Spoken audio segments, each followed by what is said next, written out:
నేను కూడా ఒక చిన్న అనౌన్స్మెంట్ చెప్పాలి. ఈ నెల ముఖ్య అంశం ఏంటంటే పాపమునకు విమోచన యేసుక్రీస్తు ప్రభువే. పాపమునకు విమోచన యేసుక్రీస్తు ప్రభువే. ప్రార్థన చేసుకుందాము.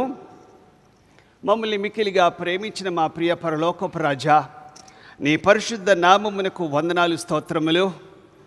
ఇంతవరకు నీ రెక్కల చాటున భద్రపరిచి కాపాడి నీ సన్నిధిలో మమ్మల్ని రప్పించి నీ మాటలు వినడానికి ఇచ్చిన అవకాశాన్ని బట్టి మీకు వందనాలు నాయనా. మీరు మాతో మాట్లాడండి, నీ వాక్యము చేత మమ్మల్ని ఆదరించండి, బలపరచండి, స్థిరపరచండి. ఈ లోకంలో మీ కొరకు బ్రతికే బిడ్డలుగా, మంచి సాక్షులుగా ఈ లోకంలో జీవించటకు సహాయం చేయండి. మమ్మల్ని, మా కుటుంబాలను ప్రభువా జ్ఞాపకం చేసుకోండి. ప్రభువా నీ వాక్యాన్ని మేము ప్రభువా వింటూ ఉండగా మీరే మాట్లాడి మమ్మల్ని ఆదరించి, స్థిరపరిచి, బలపరిచి ప్రభువా ఆశీర్వదించి పంపించుమని యేసుక్రీస్తు పరిశుద్ధ నామమును అడుగుచున్నాము తండ్రి, ఆమేన్. క్రీస్తునందు ప్రియమైనటువంటి దేవుని బిడలారా, మరి ప్రభు అయిన యేసుక్రీస్తు నామములో మీకు శుభములు, వందనాలు మరి తెలియపరుస్తూ ఉన్నాను. ఈరోజు వాక్యము పాపమునకు విమోచన, లేక విడుదల, లేకపోతే స్వతంత్రత మరి యేసుక్రీస్తు ప్రభువే. యేసుక్రీస్తు ప్రభు ద్వారానే మనకు విమోచన ఉంది. ఇది క్రైస్తవులకు కాదు కదా అంటే, క్రైస్తవులకును లేక అన్య ప్రజలకు మొదటిసారిగా వింటున్న వారికి ఇది చాలా ఆదరణకరమైన మరి వాక్యము. మన తల్లిదండ్రులు లేక తండ్రి ఆస్తి ఉన్నదంతా కూడా కుమారునికి రాసి ఇచ్చినప్పుడు, లేక వీలునామా రాస్తూ ఉన్నప్పుడు రెవెన్యూ డిపార్ట్మెంట్లో రిజిస్ట్రేషన్ చేస్తూ ఉంటారు. లేకపోతే ఒక లాయర్ని పిలిపించి మరి స్టాంప్ పేపర్ మీద వీలునామా రాస్తూ ఉంటారు. ఏమని అంటే, నాకు కలిగిన ఆస్తి, లేకపోతే ఫలాని ఇంత ఆస్తి లేక ఇంత భూమి, ఈ ఇల్లు నా కుమారునికి చెందాలి, నా కుమార్తెకు చెందాలి, ఫలాని వ్యక్తికి చెందుతుంది, ఫలాని ఆర్గనైజేషన్కు చెందుతుంది అని చెప్పి వీలునామా రాసి చచ్చిపోతారు. ఆ వీలునామా రాసిన వ్యక్తి బ్రతికినంత వరకు అవతలి వ్యక్తికి చెందదు. కనుక ఆ వీలునామా ఎవరు రద్దుపరచలేరు. వీలునామా రాసిన వ్యక్తి చనిపోయిన తర్వాతనే ఆ వీలునామా యొక్క అర్థము ఉంటుంది, అది చెల్లుతుంది. ఫలాని వ్యక్తికి రాసిన వీలునామా, ఆ రాసిన వ్యక్తి చనిపోతే ఆ ఆస్తి, ఆ ఇల్లు అతనికే చెందాలి అని రాస్తూ ఉంటారు. లాయర్లను అడగండి, ఇక్కడ ఉన్నారు మన దగ్గర, మన చర్చిలోనే ఒక లాయర్ ఉన్నారు, ఆయన అడగండి. వీలునామా అంటే రాసిన వ్యక్తి చనిపోయిన తర్వాతనే ఆ వీలునామా అతనికి చెల్లుతుంది, ఆస్తి అతనికి దొరుకుతుంది. ఆ రీతిగానే యేసుక్రీస్తు ప్రభు చనిపోతే తప్ప ఆ యొక్క స్వేచ్ఛ, ఆ విమోచన మనకు రాదు. నేను చావవలసి ఉంది, యెరూషలేముకు పోవలసి ఉంది, అక్కడ మళ్ళీ తిరిగి వస్తానో రానో, చచ్చిపోవాలేమో, చంపేస్తారేమో అని యేసు ప్రభు శిష్యులతో చెప్తున్నప్పుడు పేతురు ఏమన్నాడు? ప్రభువా, అది నీకు జరగకూడదు, నువ్వు చావద్దు, నువ్వు ఉండాలి అంటే, సైతానా పక్కకి పో, నువ్వు మాట్లాడేది ఏందో, ఏం మాట్లాడుతున్నావు, పిచ్చి పిచ్చి మాటలు మాట్లాడుతున్నావేంటి? అంతకుముందు 10 నిమిషాల క్రితమే దేవుడు నీకు ఈ జ్ఞానం ఇచ్చాడు, కానీ పరిశుద్ధాత్మ దేవుడు నీకు ఈ యొక్క జ్ఞానం ఇచ్చాడు. నేను మెస్సియా అని దేవుని కుమారుడని నువ్వు చెప్పినావు, వేరేటోళ్ళు ఎవరు చెప్పలేదని 10 నిమిషాల ముందే పేతురుని మెచ్చుకున్నాడు. 10 నిమిషాల తర్వాత సైతానా వెనక్కి పొమ్మన్నాడు. ఎందుకంటే నువ్వు చావకూడదు, మాతోనే ఎప్పుడు ఉండాలి. ఈరోజు ఎక్కువగా శాతము యేసుక్రీస్తు ప్రభు యొక్క వీలునామా లేకపోతే మరణము గురించి నేను చెప్పాలని ఆశపడుతూ ఉన్నాను. ఆయన మరణము ఆ కాలంలో బ్రతికి ఉన్న శిష్యులకును యేసు ప్రభు విశ్వాసులకు అది బాధకరమే. వాళ్ళ అమ్మకు, శిష్యులకు, 5,500 మంది విశ్వాసులకు అది బాధకరమే. కానీ మరణము లేకుండా ఏ వ్యక్తి కూడా భూమి మీద బ్రతకలేడు. ప్రతి ఒక్కరికి మరణం ఉంది, కానీ మన మరణం వేరు, యేసుక్రీస్తు ప్రభు యొక్క మరణము వేరు. ఆయన మరణించి తిరిగి లేచాడు. ఆ రీతిగానే యేసుక్రీస్తు ప్రభు నమ్ముకున్న మనమంతా కూడా శారీరకంగా మరణం అవుతాము, కానీ ఆత్మీయంగా మహిమ శరీరము దాల్చి తిరిగి యేసుక్రీస్తు ప్రభుతో నిత్యత్వం ఉండడానికి, మనల్ని బ్రతికించడానికి ఆయన సిద్ధంగా ఉన్నాడు. ఒక్కడు చెప్పండి, ఒక్కడు చెప్పండి గట్టిగా, ఒక్కడు గట్టిగా చెప్పాలి. ఒక్కడు వినబడతలే. ఒక్కడు చేసిన పాపాన్ని బట్టి ప్రతి వాళ్ళకు, ప్రతి మానవులందరికీ ఏం సంభవించింది? పాపము సంభవించింది. ఆ ఒక్కడు ఎవరు? యేసుక్రీస్తు ప్రభు కదా, యేసుక్రీస్తు ప్రభు కదా. ఆదాము ఏం పాపం చేసిండు అంటే, ఆదాము చేసింది ఏమీ లేదు, కానీ ఆదాము తినకూడని పండు తిన్నాడు. ఆయన తిన్నడా? వాళ్ళ భార్య తిన్నదా? ఆయన భార్య తిన్నది. ఆ భార్య తిన్నదా లేకపోతే భార్య మోసపోయింది? ఎవరి ద్వారా? సాతానుతో. సాతానుడు ప్రతి క్షణము, ప్రతి నిమిషము, ప్రతి గంట, ప్రతిరోజు విశ్వాసులను పడగొట్టాలని, దించాలని, నలిపివేయాలని చూస్తూ ఉంటాడు. దేవుని మార్గంలో నడవకుండా మనల్ని త్రొట్టిలా చేయాలని చూస్తూ ఉన్నాడు. కనుక మనం జాగ్రత్త గలవారమై ఉండాలి, కొంచెం మెలకువగా ఉండాలి, దేవుని వాక్యంలో స్థిరంగా బలంగా ఉండాలని దేవుడు కోరుకుంటూ ఉన్నాడు. ఇక్కడ యేసుక్రీస్తు ప్రభు చనిపోతేనే, మరణము పొందితేనే మనకందరికీ విమోచన లేక రక్షణ. కనుక ఆయన చనిపోవడం మంచిదా, బ్రతికుండడం మంచిదా? చనిపోవడం మంచిది. ఎందుకు చనిపోవాల్సి వచ్చింది అంటే, హెబ్రీలకు రాసిన పత్రిక 9వ అధ్యాయం 16వ వచనము, మరణ శాసనం ఎక్కడ ఉండునో అక్కడ మరణ శాసనము రాసిన వాడిని మరణము అవశ్యము.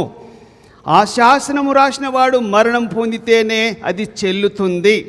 అది రాసినవాడు, మరణము అంటే వీలునామాను రాసినవాడు మరణము చెందితేనే ఆ యొక్క వీలునామా లేకపోతే శాసనాన్ని, మన భాషలోనేమో వీలునామాని చెప్తాము, బైబిల్ భాషలోనేమో శాసనము,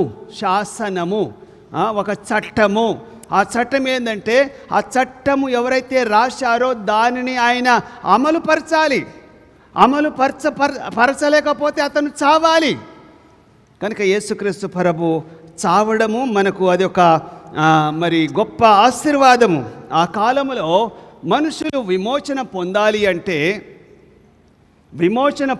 అంటే ఓల్డ్ టెస్టిమెంట్లో పాప పరిహారం కోసము, పాపం కోసము బలి అర్పణ ఇచ్చేవారు. పాప పరిహార్థ బలి, లేకపోతే సమాధాన బలి, లేకపోతే అపరాధ బలి, లేకపోతే నైవేద్య బలి, ఇలాంటి బలులు ఇస్తేనే కానీ వారికి పాపము పరిహారము నొందని వారు. కనుక యేసుక్రీస్తు ప్రభు ఈ లోకంలో న్యూ టెస్టిమెంట్లో మనందరి కొరకు పాప పరిహారం కొరకు మరణించవలసి వచ్చింది. కనుక దేవునికి స్తోత్రములు. ఇంకా ఆ కాలంలో మేకలు, గొర్రెలు, పొట్టేళ్ళు, కోడెలు, మరి పావురాలు, గువ్వలు అర్పణ ఇచ్చేవారు, బలి అర్పించేవారు.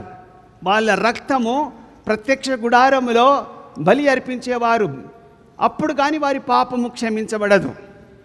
ఇప్పుడు మనందరి కోసం లోకములో మోసుకొని పోవు దేవుని గొర్రెపిల్ల అనబడిన యేసుక్రీస్తు గొర్రెపిల్ల అయి లోకంలో ఉన్న వారందరి కోసము ఒక్కసారే బలి అర్పించబడ్డాడు. కనుక ఆయన చావడము, ఆయన రక్తము చిందించాడు. యేసుక్రీస్తు ప్రభు మామూలుగా హార్ట్ అటాక్ వచ్చి చావలే, లేకపోతే గుండె ఆగో, లేకపోతే ఏదో సడన్గా యాక్సిడెంట్లో చనిపోలే. ఆయన వెముక ఏమాత్రము ఒక్కటి కూడా విరగలేదు.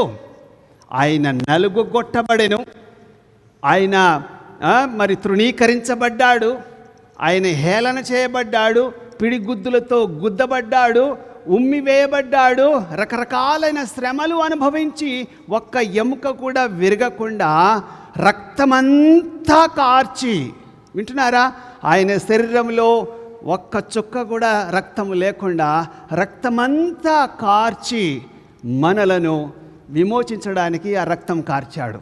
అంటే ఆయన చనిపోవడం జరిగింది. మనుషులు రక్తము, కొందరు చనిపోతూ ఉంటారు, వారి శరీరంలో రక్తము అలాగే ఉంటుంది. ఒక్క రక్తపు బొట్టు కూడా బయటికి రాదు కొందరు చనిపోతూ ఉంటే. అరే రక్తం ఏమైనా, చాలామంది రక్తము బయటికి వెళ్తేనే చచ్చిపోతారు, కానీ యేసుక్రీస్తు ప్రభు కొంతమంది రక్తము బయటికి రాకున్నా చచ్చిపోతారు, కానీ యేసుక్రీస్తు ప్రభు రక్తమంతా కార్చేశాడు. పైనుంచి అరికాలు మొదలుకొని, ఇప్పుడు అరికాలు కంటే ఇంకేమైనా కింద ఆయన బాడీ ఉంటుందా? అరికాలలో లాస్ట్ బొట్టు వరకు కాళ్ళ నుంచి కూడా మరి కిందికి జారి మొత్తము దిగిపోయినట్టుగా మనం చూస్తున్నాం. ఆయన రక్తము ద్వారా మనకు పాపం. అందుకోసమే ఒక 5-6 విషయాలు చెప్పాలని ఆశపడుతూ ఉన్నాను. మరి పాపమునకు పరిహారము, మనము చేసిన పాపమునకు పరిహారము యేసుక్రీస్తు ప్రభు చేశాడు. ఆది మానవులైన ఆదాము చేసిన పాపమునకు, అతిక్రమమునకు ఆయన మరణము పొందవలసి ఉంది. ఎవరు మరణం పొందవలసి ఉంది? యేసుక్రీస్తు ప్రభు మరణము పొందవలసి ఉంది. ఎందుకంటే మనము ఆదాము సంతానము. ఈ లోకంలో ఉన్న వాళ్ళంతా కూడా జాతులు, కులాలు, మతాలు, దేశాలు ఇవన్నీ కూడా మధ్యలో వచ్చాయి. కానీ దేవుడు భూమిని సృష్టించాడు, మానవుని సృష్టించాడు. ఈ సృష్టిలో ఉంటున్న ప్రతిది కూడా దేవుడు సృష్టించి, మరి మీరు సమస్తాన్ని స్వాధీనం చేసుకోండి, మీరు స్వతంత్రించుకోండి, మీరు బ్రతకండి, అభివృద్ధి చెందండి, దీన్ని స్వాధీనపరచుకోండి, ఈ దేశాన్ని, ఈ ప్రపంచాన్ని అని చెప్పి దేవుడు సృష్టించాడు. కానీ ఈడు వరకు నీ దేశము, ఇది నా రాష్ట్రము, ఇది నా జిల్లా, ఇది మా తాలూకా, ఇది మా మండలము, ఇది మా ఊరు అని ఎవరు పెట్టుకున్నారు? దేవుడా? మనుషులా? మనుషులు గీతలు గీసుకున్నారు, బౌండరీస్ చేసుకున్నారు. కానీ దేవుడు సర్వలోకానికి వెళ్ళి సర్వ సృష్టికి లేక ప్రతి ఒక్కరికి స్వార్థను ప్రకటించి అన్నాడు. ఈ దేశంలోనే పుట్టాడు, ఈ రాష్ట్రంలోనే ఉన్న వాళ్ళకే దేవుడు, ఈ ఏరియాలోనే ఈ ప్రజలకే అని ఎక్కడ బైబిల్లో లేదు. ప్రతి ఒక్కరికి లోక పాపమునకు మోసుకొని పోవు దేవుని గొర్రెపిల్ల. అంటే లోకంలో ఉన్న అందరి పాపముల కొరకు యేసుక్రీస్తు ప్రభు చనిపోయాడు. ఏ భేదమును లేదు, ఏ భేదము లేదు, అంటే ఏ భేదభావము లేదు, ఏ కలర్ లేదు, ఏ దేశానికి సంబంధించిన వారు, ఏ భాష మాట్లాడిన వారు, ఏ వంశస్థులకు కాదు, ఏ భేదము లేదు. అందరూ పాపము చేసి దేవుడు అనుగ్రహించు మహిమను లేక రక్షణను పొందలేక పాపములో ఉన్నారు. యేసుక్రీస్తు ఇది మా దేవుడు, మా కుల దేవుడు, మా యొక్క దేశానికి సంబంధించిన దేవుడు. ఎక్కడో ఏ దేశాన్ని నుంచో వచ్చినాడు రా మీ యేసు ప్రభు అంటారు చాలామంది. మన ప్రభు ఏమంటున్నాడు? దేశం కానీ, భేదము కానీ, కుల కానీ, భాష కానీ, వ్యవస్థ ఏదీ లేకుండా ప్రతి ఒక్కరిని మరి సూచిస్తూ ఉన్నాడు. ఏ భేదము లేదు, ఏ దేశము లేదు. అందరూ అంటే లోకంలో ఉన్న మనుషులందరూ పాపము చేసి దేవుడిచ్చే రక్షణను, మహిమను పొందలేకపోతున్నారని చెప్పి మరి ప్రసంగి గ్రంథంలో 7వ అధ్యాయం 20వ వచనం చూసినట్లయితే, ప్రసంగి గ్రంథము 7వ అధ్యాయం 20వ వచనం చూసినట్లయితే, పాపము చెయ్యకుండా భూమి మీద ఒక్క నరుడు కూడా లేడు. వింటున్నారా? జాగ్రత్తగా వినాలి. మీరు రెఫరెన్స్ చూసుకుంటే, స్క్రీన్ మీద చూసుకుంటే పర్వాలేదు, కానీ పాపము చెయ్యకుండా భూమి మీద ఎక్కడ ఎవ్వరు కూడా లేరు. అందుకోసమే యేసుప్రభు అంటున్నాడు, ఏ భేదము లేదు, మనుషులంతా కూడా పాపము చేసి చచ్చిపోతూ ఉన్నారు. మరి హైందవ పుస్తకము, హైందవ గ్రంథం ఏమంటుందంటే, సర్వపాప పరిహారో రక్త ప్రోక్షణమవసఖ్యం తద్రక్తం పరమాత్మనే పుణ్యదాన బలిదానం. సర్వ పాప పరిహారో రక్షణ తథ్యం, రక్త ప్రోక్షణ తథ్యం. రక్తము చిందించవలసింది నిజం, ఆయన రక్షకుడై ఉండాలి. రక్త ప్రోక్షణ తథ్యం పరమాత్మనే బలిదానం. పరమాత్మ అనే దేవుడు లేక ఒక్కడే పరమాత్ముడు మరి రక్తం చిందించాలి అని హైందవ గ్రంథాలు ఘోషిస్తూ ఉన్నాయి. సో మనందరి రక్తము పాప రక్తము. మనందరం భూమి మీద ఉన్న వాళ్ళందరూ కూడా పాపులే, ఒక్క యేసుక్రీస్తు ప్రభు తప్ప. అందుకోసమే నీతిమంతుడు లేడు, ఒక్కడును లేడు. అందరూ, ప్రతి ఒక్కరూ పాపం చేసి దేవుడు అనుగ్రహించు మహిమను పొందలేకపోతూ ఉన్నాం. ఎందుకంటే యేసుక్రీస్తు ప్రభు ఎందుకు చావలసి వచ్చిందంటే మన అతిక్రమములను బట్టి, మన దోషములను బట్టి ఆయన నలుగగొట్టబడెను, బాధించబడెను.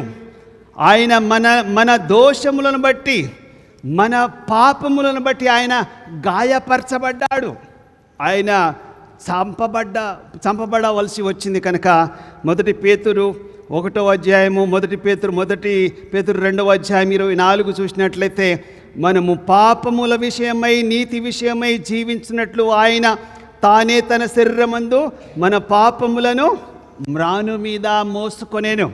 మన పాపములు యేసుక్రీస్తు ప్రభు ఆ యొక్క శిలువ మీద మోసుకొని చావవలసి వచ్చింది. కనుక యోహాను సువార్త, యోహాను పత్రిక 1:7 చూసినట్లయితే, అందరూ చెప్పండి, యేసు రక్తము ప్రతి పాపము నుండి మనలను రక్షించును. ఎవరి రక్తం అండి? యేసు రక్తమే. యేసు రక్తములోనే మన పాపములు క్షమించబడుతుందని వాక్యము ఘోషిస్తూ ఉంది. కనుక యేసుక్రీస్తు ప్రభు పాపులమైన మనందరి కొరకు చావవలసి వచ్చింది. ఆయన చావకుండా, ఆయన రక్తము కార్చకపోతే మన పాపములు పోవు. సో ఆయన మనల్ని విమోచించాలి అంటే, విడుదల చేయాలంటే యేసుక్రీస్తు ప్రభు చావవలసి ఉంది. మనము రక్షింపబడతాము. ఎందులో? రక్తము కారిస్తేనే. ఎక్కడ? శిలువ మ్రానుపై, చెట్టుపై ఆయన కార్చవలసిన రక్తము కార్చినందువలన మన పాపము క్షమించబడ్డాయి, పోబడ్డాయి. కనుక మనము ఆయన చావవలసిన కారణమై ఉంది. రెండవది విమోచన. విమోచన అంటే బయటికి రావడం. ఐగుప్తీయులు ఎన్ని సంవత్సరాలు ఐగుప్తు దేశంలో ఉన్నారు? ఇశ్రాయేలు ప్రజలు ఐగుప్తు దేశంలో ఎన్ని సంవత్సరాలు ఉన్నారు? దాదాపు 400 సంవత్సరాలు. వాళ్ళు బయటికి వచ్చేటప్పుడు ఏడ్చుకుంటూ వచ్చారా? గంతులు వేసుకుంటూ వచ్చారా? ఇప్పుడు జైల్లో పోయేటప్పుడు ఏడ్చుకుంటూ పోతారు. జైల్లో నుంచి బయటకు వచ్చేవారు ఏం చేస్తారు? ఎంతో ఖుషి. రేపు 7-8 సంవత్సరాలు జైల్లో ఉండి రేపు విడుదలవుతున్నావు అని చెప్పిన తర్వాత ఆ వ్యక్తికి ఆ రాత్రి నిద్రపడుతుందా?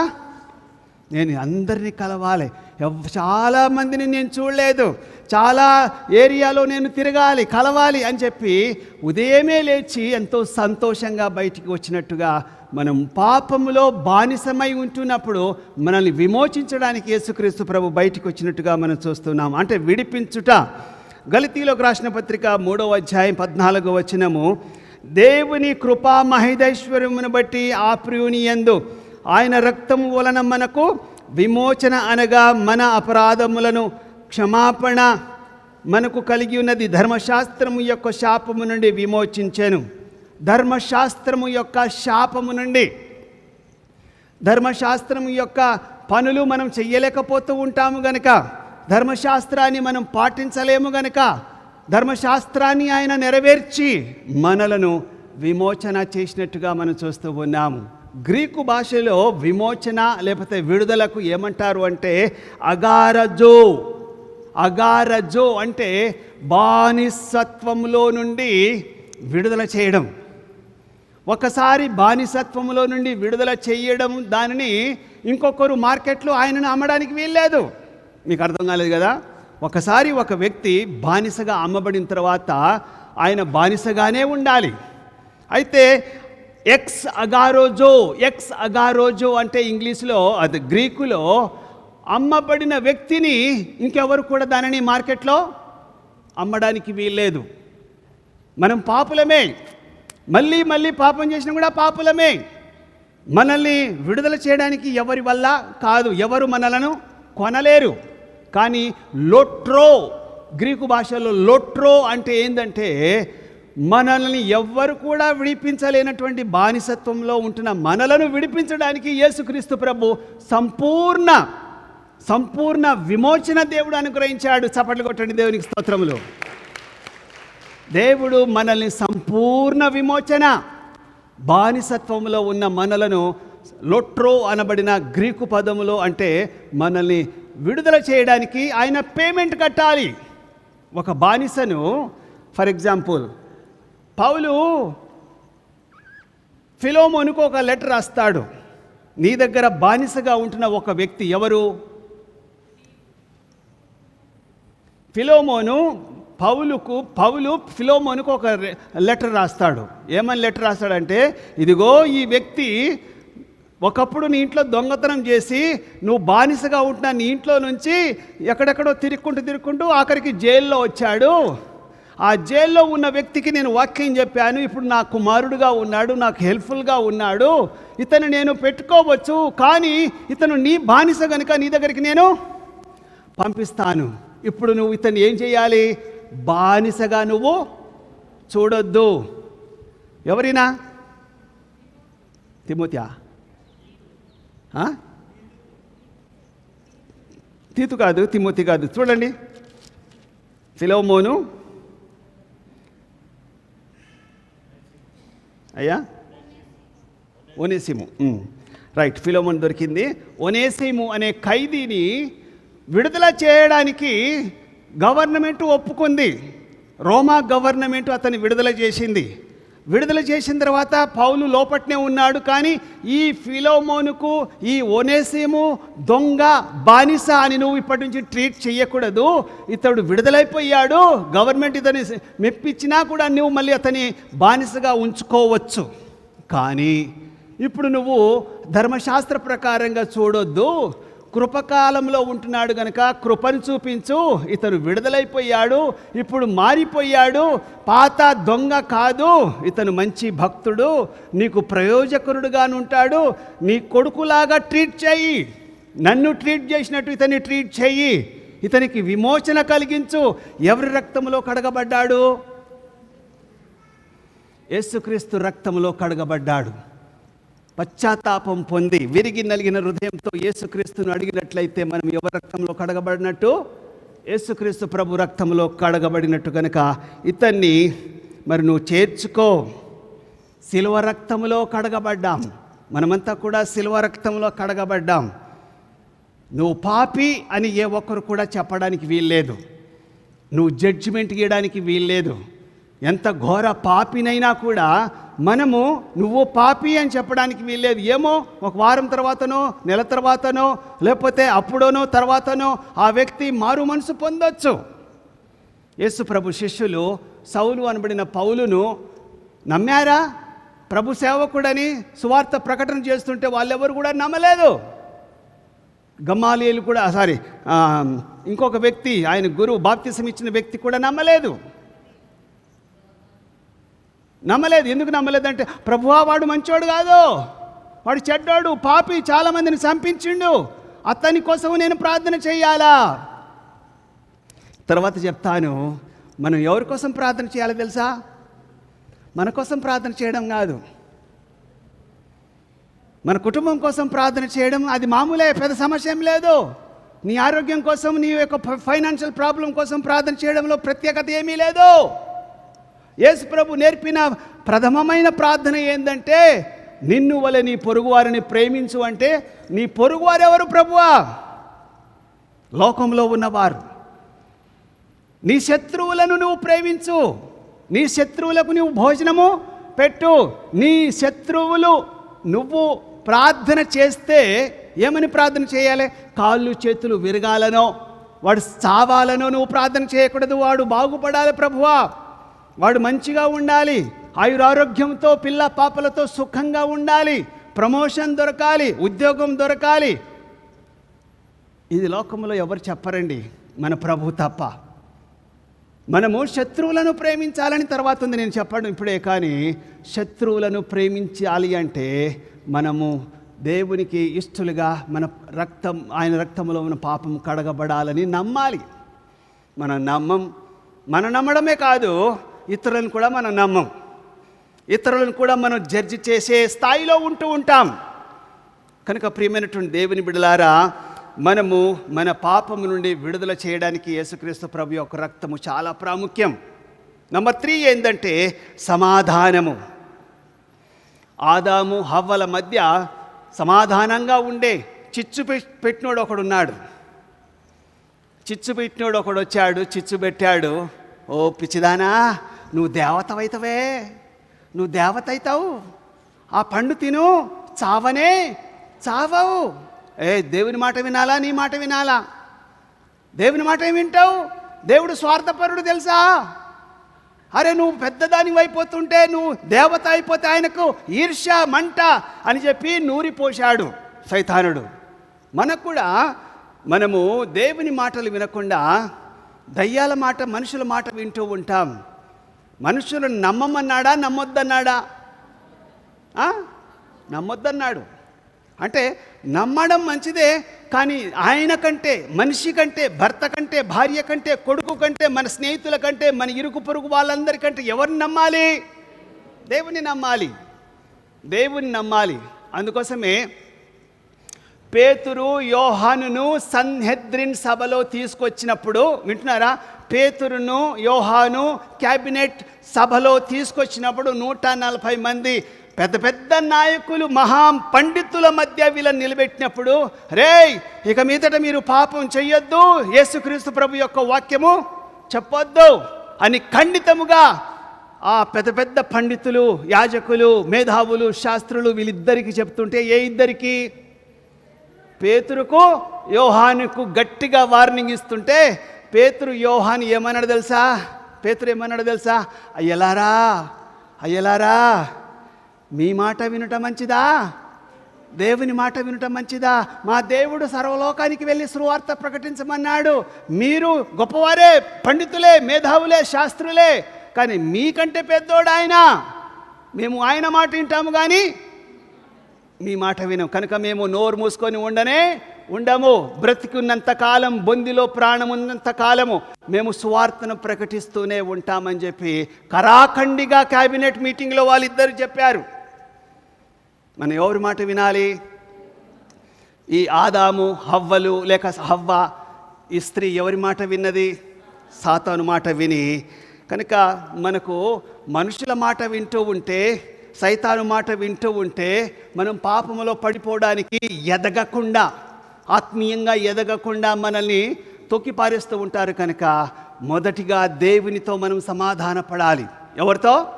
దేవునితో సమాధాన పడాలి. రెండవది మన చుట్టూ ఉంటున్న వారితో మనం సమాధాన పడాలి. తర్వాత మూడవది చెప్పండి, ఎవరితో ఎవరు సమాధాన పడాలి? ఎందుకయ్యా పాస్టర్ గారు, కొంచెం ఆగండి. మనతో మనకు సమాధానం లేకుండా బ్రతుకుతూ ఉంటాం. చాలామందికి దేవునితో సమాధానం ఉంటుంది, చాలామందికి మనిషికి సమాధానం ఉంటుంది, అందరితో మాట్లాడుతూ ఉంటారు. కానీ లోపట మనకే సమాధానం లేకుండా జీవిస్తూ ఉంటాం. కనుక సమాధానపరచువారు ధన్యులు, వారు భూలోకాన్ని స్వతంత్రించుకొందురు. ఎవరన్నారు ఈ మాట? యేసుక్రీస్తు ప్రభు అన్నాడు. కనుక మనకు సమాధానం మనుషుల దగ్గర నుంచి కాదు, కానీ దేవుని నుంచి, దేవుని యొక్క రక్తములో కడగబడిన మనమే సమాధానపరచబడతాం. 3 సమాధానాలు చెప్పాను. నంబర్ 1 దేవునితో సమాధానం, నంబర్ 2 మనుషులతో సమాధానం, నంబర్ 3 నాకే సమాధానం కావాలి.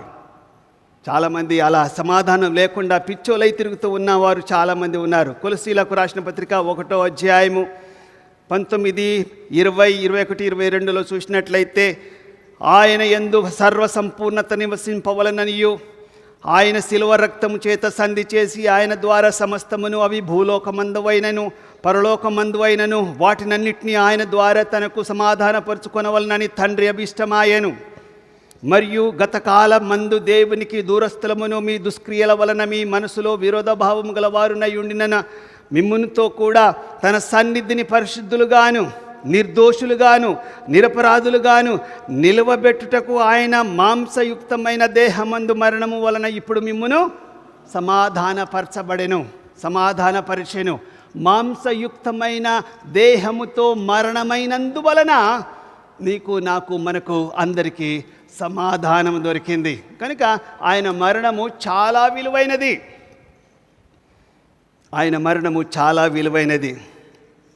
అందుకోసమే యోహాను సువార్త 1:29, ఇదిగో లోక పాపమును మోసుకొని పోవు దేవుని గొర్రెపిల్ల అంటాడు. లోకంలో ఉన్న వారందరి పాపాన్ని తీసివేయడానికి, చనిపోవడానికి ఒక గొర్రెపిల్ల వచ్చింది. ఆ గొర్రెపిల్ల అనబడిన యేసుక్రీస్తు, ఆయన గొర్రెపిల్లగా ఈ లోకానికి వచ్చాడు. ఇప్పుడు ఎలా వస్తాడు? రెండోసారి గట్టిగా చెప్పాలి. సింహంలా వస్తాడు. మొదటిసారి వర్షముతో నీళ్లతో లోకాన్ని నాశనం చేశాడు. జాగ్రత్తగా వినండి. మొదటిసారి ఆది కాండము మరి నోహవు తాత కాలంలో లోకంలో ఉన్న వారందరినీ కూడా దేంతో నాశనం చేశాడు? నీళ్లతో నాశనం చేశాడు. ఇప్పుడు రెండవసారి యేసు ప్రభు వచ్చిన తర్వాత అగ్ని గంధకాలతో లోకాన్ని నాశనం చేయబోతూ ఉన్నాడు. 7 దూతల్లో 7వ బూర ఊదినప్పుడు 4వ దూత 4 దూతలు లోకాన్ని ఉంటున్న 900 crores పీపుల్ని, అందులో 3వ భాగముగా ఉంటున్న 300 కోట్ల మందిని దేవుడు సర్వనాశనం చేసే అధికారము దూతకిచ్చాడు. వాళ్ళంతా కూడా భూలోకంలో పాపం చేస్తూ ఉంటారు. జాగ్రత్తగా వినండి. 900 కోట్ల ప్రజలలో, జాగ్రత్తగా వినండి, 900 కోట్ల ప్రజలలో, ఇప్పుడు కాదు, రెండవ రాకడ తర్వాత 900 కోట్ల ప్రజలలో 300 కోట్ల ప్రజలు వాళ్ళ కళ్ళ ముందు చచ్చిపోయారు. ఫర్ ఎగ్జాంపుల్, ఇప్పుడు మన చర్చిలో 300 మంది ఉన్నారనుకోండి. మీ కళ్ళ ముందు, క్షమించండి, ఎవరిని నేను ఉద్దేశించి అనడం లేదు, నేను శపించడం లేదు, ఉదాహరణ చెప్తున్నాను. 300 మంది ఇక్కడ ఉన్నారనుకోండి, 100 మంది ఇక్కడ చచ్చిపోయారనుకోండి నీ కళ్ళ ముందు. అప్పుడన్నా మీకు బుద్ధి రావాలా? బతికిన వాళ్ళకు బుద్ధి రావాలా? అరే, నా కళ్ళ ముందు నా స్నేహితుడు చచ్చిపోయాడు, గిలగల కొట్టుకుంటూ చచ్చిపోయాడు అని మీరు పశ్చాత్తాపం పొంది ప్రభు అయిన యేసుక్రీస్తుని మీరు సొంత రక్షకునిగా అంగీకరిస్తే బాగుండేది. కానీ ప్రకటన గ్రంథం 7వ అధ్యాయం 8వ అధ్యాయంలో ఇంకా మీరు అది చూసిన తర్వాత కూడా విగ్రహాలను, పలకనటువంటి దేవతలను, బంగారాన్ని, విగ్రహాన్ని, మట్టిని, రాళ్లను, మీకు ఇష్టం వచ్చిన దేవతలను పూజిస్తూ మీరు జీవిస్తూ ఉంటే దేవునికి ఎంత కోపం ఉండాలి? ఇంకా అది జరుగుతుంది. మీరు నమ్మినా నమ్మకపోయినా ఈ లోకంలో అంత 300 కోట్ల ప్రజలు కళ్ళ ముందు చచ్చిపోయినా 600 కోట్ల ప్రజలు, ఉదాహరణ చెప్తున్నాను, 600 ఎంతో తెలియదు కానీ 600 కోట్ల ప్రజలు అది చూచి కూడా విగ్రహాలను మ్రొక్కుతూ ఉంటారు. చూపిమంటారా రెఫరెన్స్లో?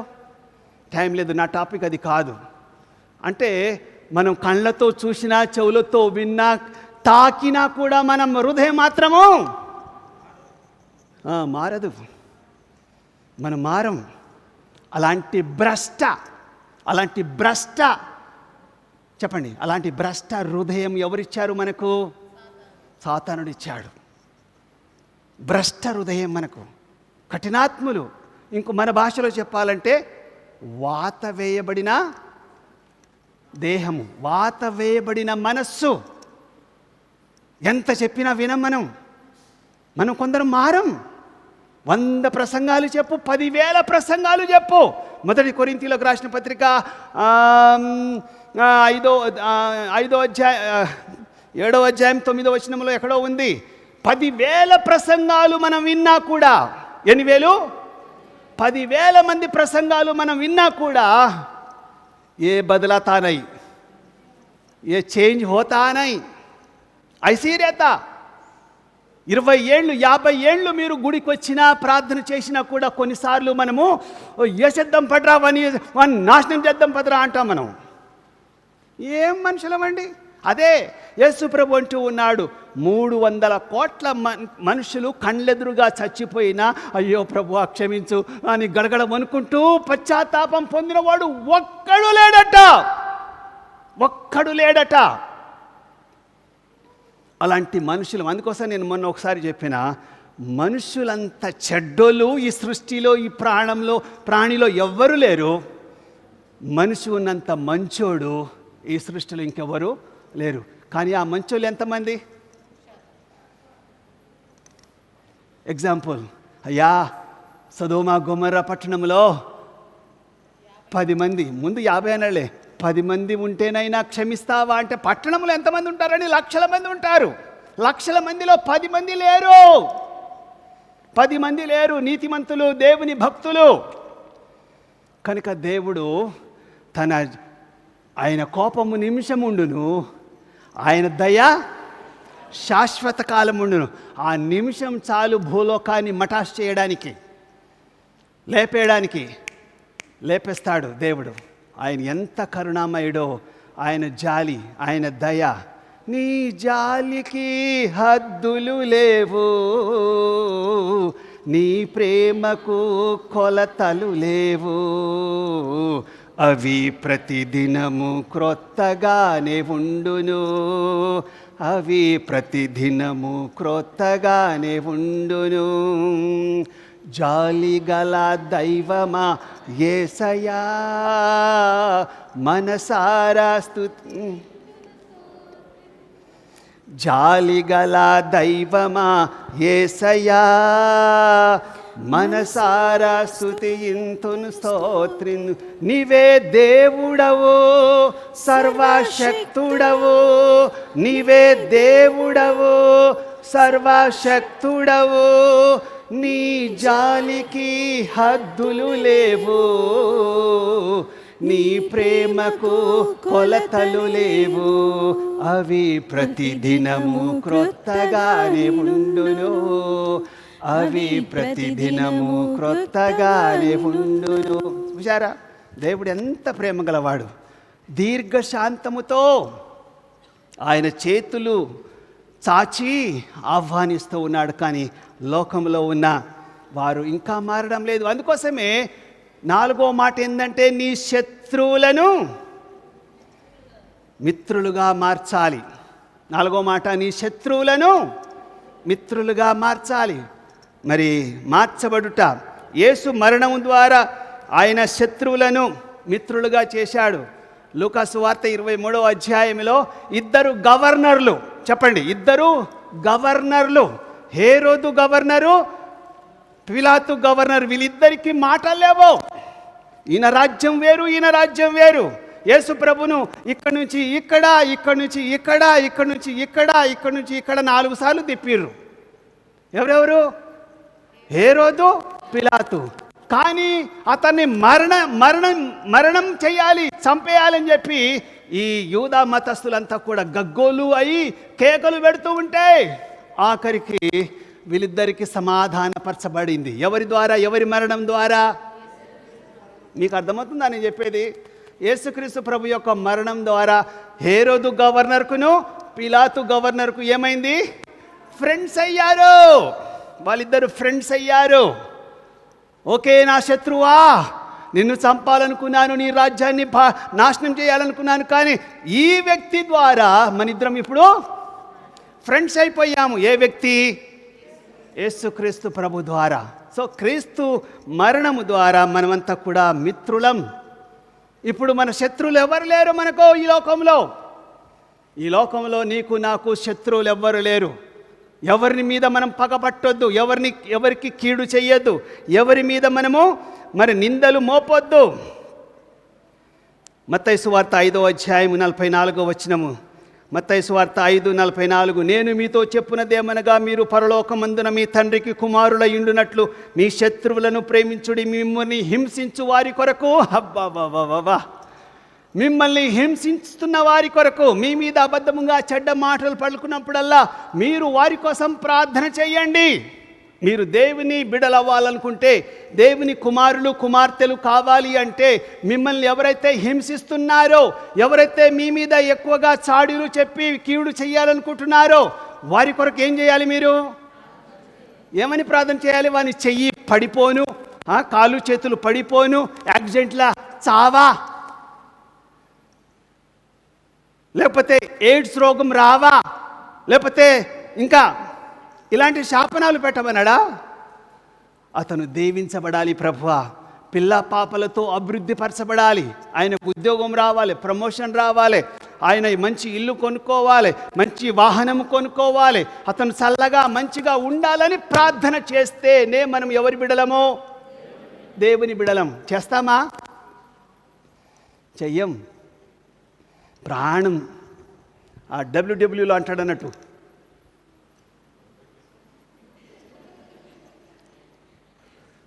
నేను ఎవరిని నేను చంపేస్తా, నిన్ను బతకనిస్తానా?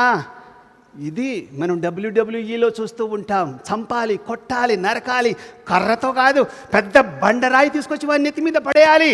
ఇది మనకుంటున్న స్వార్థం. అయితే మనం దేవుని బిడలమా? కాము. దేవుని బిడలం కాము. మనం వారిని క్షమిస్తే, వారిని ప్రేమిస్తే, వారి కొరకు మనం ప్రార్థన చేస్తేనే దేవుని బిడ్డలము. కనుక శత్రువులను ప్రేమించాలి. ఐదవది, ఈ యొక్క యేసుక్రీస్తు ప్రభు యొక్క మరణము మనల్ని సమీపస్తులుగా చేస్తుంది. యేసుక్రీస్తు ప్రభు యొక్క మరణము మనల్ని ఆయన దగ్గరికి నడిపిస్తుంది. ఎలా? ప్రయాసపడి భారం మోసుకొనిచున్న వారలారా, లోకంలో ఎక్కడెక్కడో తిరిగి, నేను తెలుగులో ఒక మంచి పాట రాసి బంజారాలో, ఎక్కడెక్కడో తిరిగాను, ఏమేమో చేశాను, ఎక్కడ పోయినా ఏం చేసినా కూడా వాళ్ళ దేవు. కనుక మనము చివరికి ఎక్కడ రావాలి? దేవుని సన్నిధిలోనే మనం రావాలి. దేవుని సన్నిధిలో వస్తే మనకు సమాధానం. ఆయన దగ్గరికి రావాలి. నేను రాను గుడికి, నీ గుడికి అయితే రానయ్యా. అరే నా గుడి ఇది? మన చర్చికి కొంతమంది రావట్లేరు. కారణం ఏంది? నా గుడి ఇది, నా గుడి ఎందుకు అవుతుందయ్యా? నేను ఒక యాజకుడిని, పాస్టర్ని. నేను ఇంటింటికి పోయి ఎవరిని బతలాడను, వచ్చే వాళ్ళని ఎవరిని రావద్దు అని చెప్పాను. ఎవరికి చెప్పలే నా జీవితంలో 44 ఏళ్ల నుంచి. దేవుని మందిరంలో వచ్చే వారిని ఎవ్వరు కూడా త్రోసివేయరు. ఎవడన్నా ఏ పాస్టర్ నువ్వు రాకూడదు అంటే ఆడు శాపగ్రస్తుడు. ఎవ్వరూ ఆపరు. అందుకోసమే దేవుని మందిరంలో ప్రతి వానికి ప్రవేశము కలదు. ప్రయాసపడే దిక్కు తోసని మనుషులారా, నా యొద్దకు రండి, నేను మీకేమిస్తాను?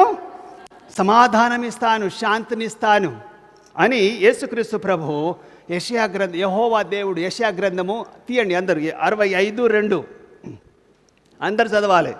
62:5 గట్టిగా చదవాలి. తమ ఆలోచనలను అనుసరించి చెడు మార్గమున నడుచుకొని లోబడనొల్లని ప్రజల వైపు దినమంతయు నా చేతులు చాపుచున్నాను. చెప్పండి, లోబడని నా ప్రజల వైపు. లోబడనటువంటి వాళ్ళ కోసం ఎవరి చేతులు చాచుచున్నాడు? యెహోవా దేవుని చాచుచున్నాడు. లేక యేసుక్రీస్తు ప్రభు ప్రయాసపడి భారం మోసుకునిచున్న వారలారా, నా యొద్దకు రండి అంటే రాను. నువ్వు నా కాళ్ళు పట్టుకున్నానే రాను. నువ్వు నా ఇంటికి వచ్చి బండెడు బహుమానాలు ఇచ్చినా నేను నీ దేవుని, నీ మందిరానికి, నీ చర్చికి రాను పో. ఇంకెక్కడైనా పోతా కానీ, హిందువుల దేవుళ్ళ దగ్గర కన్నా పోతా కానీ నీ చర్చికి అయితే రాను అనే వాళ్ళని ఏమనాలే? దేవుని మందిరం అయ్యా ఇది.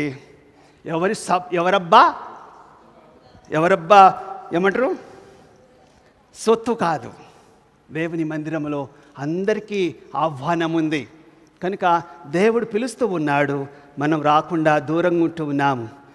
చర్చి దేవుని సమీపించక ఆయనకు దూరంగా జీవించే వారిని బట్టి దేవుడు చాలా బాధపడుతూ ఉన్నాడు.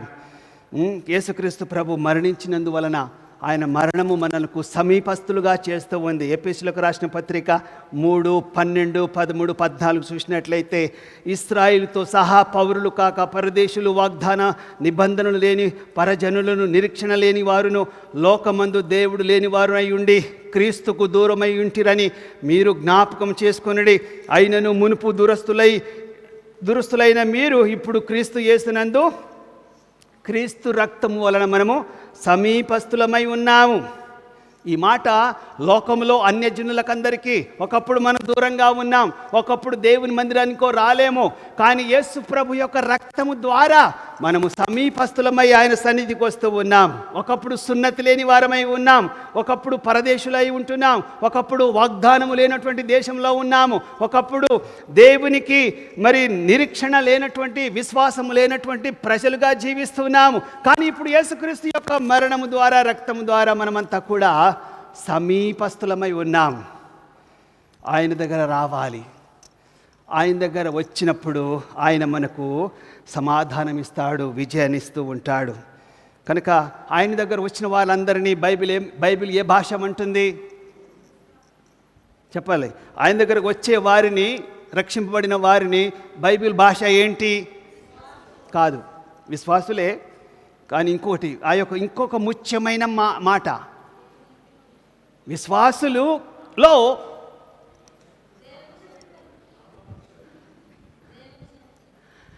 మనమంతా విశ్వాసులమే. కొందరు అందులో ముఖ్యమైన వాళ్ళని బైబిల్ ఏమంటుందంటే,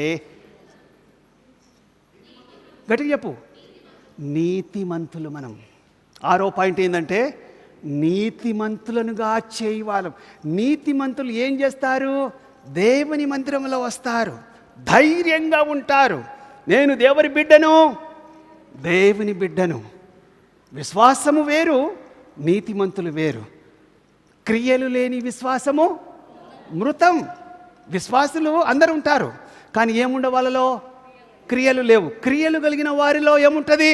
ఒక కాన్ఫిడెన్స్ ఉంటుంది, నేను దేవుని బిడ్డ. నీతిమంతులైన వారు యాజకులుగా ఉంటారు. యాజకులు అంటే పాస్టర్ అంటే ఇక్కడ వచ్చి వాక్యం చెప్పమని కాదు, మీరందరూ యాజకులే. ఇక్కడ కూర్చున్న విశ్వాసులు, నీతిమంతులందరూ కూడా యాజకులు. యాజకులు అంటే ఏంది? పులిపిట్లో వచ్చి టీవీలో వాక్యం చెప్పడం కాదు, మీ ఇంటి పక్కన మీ చుట్టూ ఉన్న వారికి వాక్యం చెప్పాలి, పాటలు పాడాలి, సాక్ష్యం చెప్పాలి. నిన్న ఒక వ్యక్తి వాట్సాప్లో ఒక హాస్పిటల్లో గట్టిగా చప్పట్లు కొట్టి పాట పాడుతూ ఉన్నారు. మామూలుగా ఇటు చెప్పట్లే, అందరికీ ఒక 100 మంది పడుకొని ఉన్నారు హాస్పిటల్లో బెడ్లో. అందరికీ పాటలు పాడి సువార్తను చెప్తున్నారు. ఆయన పాస్టర్ కాడు, ఆయన మీలాగా నీతిమంతుడు. నీతిమంతుడు నెక్స్ట్ స్టెప్ ఏంది? విశ్వాసుల ఫస్ట్ స్టెప్, రెండవది నీతిమంతులు, మూడవది ఇప్పుడే చెప్పిన కదా, మూడవది ఫస్ట్ది విశ్వాసులు, రెండవది నీతిమంతులు, మూడవది యాజకులు. యాజకులకు ఎంత ధైర్యం ఉంటుందంటే, ఇప్పుడు విశ్వాసులు అంటే అమ్మో నేను పైకి రానండి, నాకు కొంచెం భయం. నీతిమంతులు ఏం చేస్తారు తెలుసా? లేచి ప్రభువా నన్ను నా కుటుంబాన్ని కాపాడావని లేపి గబా గబా గబా 50 మంది లేస్తారు. మన చర్చిలో 3-4 కూడా లేవరు. అర్థమైందా? విశ్వాసులు ఎవరో, నీతిమంతులు ఎవరో. ఇక యాజకులైతే తస్సదియ్యా, ఇప్పుడు ఎవరికైనా నేను వాక్యం చెప్పాలి రాబాయ్, ఎవరికి పోవాలి, ఏ తండకు పోవాలి, ఏ గ్రామానికి పోవాలి, ఎవరింటికి పోవాలి అని చెప్పి వాక్యం చెప్పడానికి ధైర్యంగా ఉంటారు. అర్థమైందా అని చెప్పేది? నంబర్ 1 విశ్వాసులు వచ్చి కూర్చుంటారు. నీతిమంతులైతే ఏం చేస్తారు అంటే, ఉదాహరణ చెప్తున్నా, నీతిమంతులైతే ఏం చేస్తారు? నేను తప్పకుండా దేవుని సన్నిధిలో నేను ప్రజల ముందు ఏం చేయాలి? ఆరాధన చేయాలి. అదే యాజకులైతే ఏం చేస్తారు? ఈ రక్షణ నా దగ్గర దాచిపెట్టుకోకూడదు, ఈ రక్షణ భాగ్యం నేను నా దగ్గరే గంప కింద దాచిపెట్టుకోకూడదు, మా ఊర్లో మా ఇంటికి పక్కన ఎవరెవరు ఉన్నారో వాళ్ళందరికీ నేను చెప్పాలి. ఇప్పుడు మీ పొజిషన్ ఏందో మీకే అర్థమైంది. నేను ఇప్పుడు మీ పొజిషన్ గురించి నేను చెప్పా, మీకు అర్థమైంది కదా. కనుక ఆ రీతిగా నువ్వు ప్రభువులో ఎదగాలి. ప్రసంగి వెరీ ఇంపార్టెంట్. ప్రసంగి 7:29 దేవుడు నరులను యథార్థవంతులుగాను సృష్టించాడు, పుట్టించాడు. కానీ మన సొంత తంత్రముల ద్వారా, సొంత ఐడియా ద్వారా, సొంత మట్టి బుర్ర ద్వారా మనమే మార్కులు వేసుకుంటామన్నట్టు. దేవుడు మనుషులను యథార్థవంతులుగానే మంచిగానే పుట్టించాడు. కానీ పెరుగుతున్న కొద్దీ, సహవాసం చేస్తున్న కొద్దీ, మనం ఎవరితోనైతే తిరుగుతూ ఉంటామో, ఎవరితోనైతే కలిసి మాట్లాడుతూ ఉంటామో, ఎవరితో మనం సహవాసం చేస్తూ ఉంటామో, దానిని బట్టి మన సొంత ఐడియా, సొంత మంత్రాలు, తంత్రాలు, ఇది కరెక్టు, ఇది కరెక్ట్ కాదు, ఇట్నే ఉండాలి, మనమంతా ఇట్నే ఉందాం, మనకంతా ఒక పార్టీ అని సొంత ఐడియా వేసుకొని, సొంత ఆలోచనలతో వాళ్ళు ఏం వేసుకుంటారు? మార్కులు వేసుకుంటారు. నేను మంచిదాన్నే, మంచోడ్నే. ఇది నా మాట కాదు, ప్రభు చెప్తున్నాడు. మనము దేవుని వాక్యానుసారంగా జీవించాలి. దేవుడు ఆశించినట్టుగా మనం జీవిస్తున్నామా? వారు నీతిని ఎరుగక స్వనీతిని స్థాపించుకుంటున్నారు. నీతిమంతుడైన దేవుని మాటలు వినకుండా వాళ్ళ సొంత నీతి, సొంత న్యాయము వాళ్ళు ఏర్పాటు చేసుకుంటున్నారు, సొంత చట్టము వాళ్ళు ఏర్పాటు చేసుకుంటున్నాడు. అందుకోసమే ప్రభు అంటున్నాడు, నీతిమంతుడు లేడు, ఒక్కడు లేడు.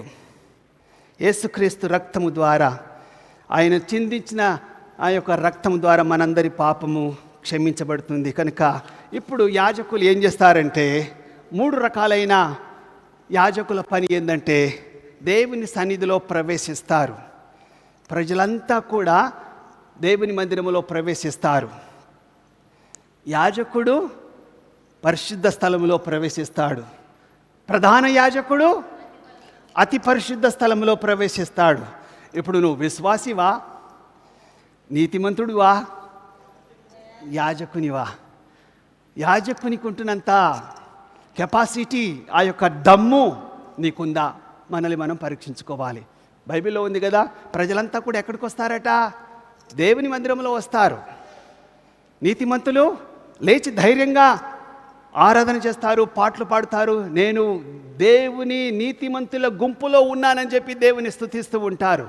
యాజకులైతే ఏకంగా దేవుని యొక్క పరిశుద్ధ. ఇప్పుడు చాలామందికి నేను కిందనే వచ్చి చెప్తానమ్మా, నేను సాక్ష్యం చెప్తా, దేవుడు నన్ను, నా కుటుంబాన్ని ఎంతగానో దీవించాడు, దేవునికి స్తోత్రం, నా కోసం ప్రార్థన చేయండి. అమ్మ పైకి రాలేను.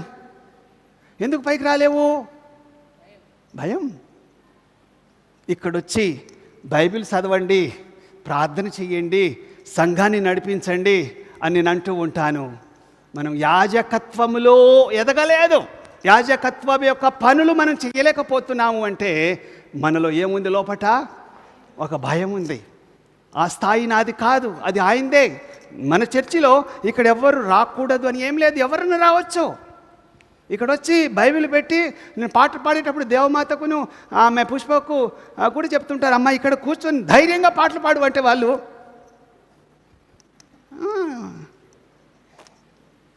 అంటే ఒకలాంటి భయం, ఒకలాంటి గుబులు.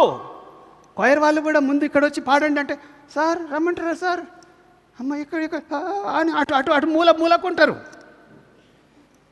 నాకు ఈ అమ్మాయి అంటే నాకు నచ్చింది ఏంటంటే, చాలామంది కంప్యూటర్ మీద కూర్చునే వాళ్ళు, లేకపోతే ఏదైనా ఈ టెక్నీషియన్ వాళ్ళు పాటలు పాడరు. ఆ అమ్మాయి దగ్గర ఏముంది? ఇప్పుడు ఏముంది? మైక్ ఉంది. ఆమె ప్రతి పాట పాడుతుంది. ఆమె టెక్నీషియన్గా ఉండడమే కాదు, ప్రతి పాట, ప్రతి పల్లవి. నేను ఆమెను మెచ్చుకుంటున్నట్టు కాదు, నేను చూసిన అనేక వారాల నుంచి నేను చూస్తూ ఉన్నా. మనము దేవుని స్తుతించడానికి భయపడనవసరం లేదు. మన స్వరం ఎవరు వినాలని చూడాలి? మనల్ని ఎవరు చూడాలి? ఎవరు గమనించాలి? ఎవరిని మనం ఆరాధిస్తున్నాము? సజీవుడైన దేవుని మనం ఆరాధిస్తున్నాం. అప్పుడు మనకు భయం పోతుంది, మనం దేవుని బిడ్డలుగా జీవిస్తూ ఉంటాం. కనుక పరిశుద్ధ స్థలములో మనం ప్రవేశించడానికి దేవుడు నిన్ను నన్ను నిలబెట్టును గాక. మరణము చూడకుండా భూలోకంలో ఎవ్వరూ ఉండరు. ప్రతి ఒక్కరికి ఏముంది? మరణం ఉంది. అయితే గొర్రెపిల్ల రక్తంలో కడగబడిన వారు, గొర్రెపిల్ల జీవ గ్రంథములో ఎవని పేరు లేదో వాడు, అతను, ఆమె పరలోకానికి అర్హులు కారు. ఈ జీవ గ్రంథములో నీ పేరు, నా పేరు ఉందా? ఈ జీవ గ్రంథానికి మరొక పేరు గొర్రెపిల్ల జీవ గ్రంథము. ఈ జీవ గ్రంథములో ఇది కాదు, ఇది బైబిల్, ఇది కాదు. అక్కడుంది ఒక గొర్రెపిల్ల జీవ గ్రంథములో నీ పేరు, నా పేరు లేకపోతే మనం పరలోకానికి ప్రవేశించలేం. కనుక మరణం తప్పదు, అందరికీ మరణం ఉంటుంది. కానీ ప్రభు రక్తములో కడగబడిన వాడమై, ప్రభు యొక్క యేసుక్రీస్తు దేవుడు నాకుండగా నాకేమీ కొదవలేదు, ఆకాశము నీవు తప్ప నాకు ఇంకెవ్వరూ అవసరం లేదయ్యా, నీవు నాకుండగా లోకంలోని ఏది ఉన్నా లేకున్నా నాకు అవసరం లేదు అని చెప్పే ధైర్యము, దమ్ము నీకు నాకు ఉండాలి. కనుక మనము శారీరక మరణము, ఆత్మీయ మరణము, తర్వాత శాశ్వత మరణము, 3 రకాలైన మరణాలు ఉంటుంది. ఈ దేహం అనేది శారీరకమైన మరణము. ఆత్మకు మరణమే లేదు. ఆ రెండో మరణంలో ప్రవేశించేటప్పుడు మనకు రెండో మరణం లేకుండా దేవుడు ఆ యొక్క మరణాన్ని దాటించి పరలోకానికి తీసుకువెళ్తాడు. రెండో మరణములో అగ్ని ఆరదు, పురుగు చావదు, అది నిత్య నరకం. ఆ నిత్య నరకానికి పోకముందు మనము యాజకులుగా, ప్రధాన యాజకుల స్థాయిలో మనం ఎదగడానికి మనం ప్రయత్నం చేయాలి. దేవుడి యొక్క వాక్యాన్ని మనందరి వినికిలో మెండుగా దీవించునుగాక. లేచి నిలబడి